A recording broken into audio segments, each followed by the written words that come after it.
Hey everyone, Joan and I had to take a couple weeks off from working on the 33 Hot Rod, but we're ready to get back to work now. But before we do, I wanted to give you a little status update on the car just to show you how we're doing. We've got a lot of work done, so let's take a look.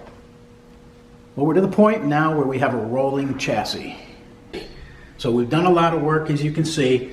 The front end is now completely assembled, and that includes the upper and the lower control arms, the spindles, the hubs, the brakes, and the shock absorbers.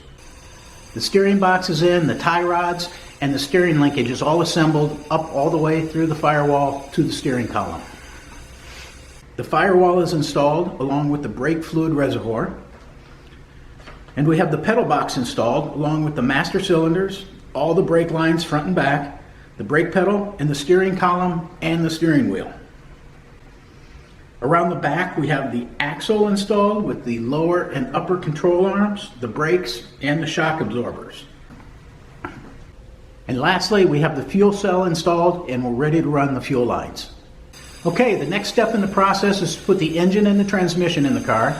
Then we're going to do the exhaust, put in the radiator, run a fuel line, and then we're going to put in an ignition system, and we should have us a running go-kart. So that's really going to be cool. Hey, keep checking us out on YouTube. Make sure you subscribe. Hope you're enjoying this process as much as we are. Till next time, cheers.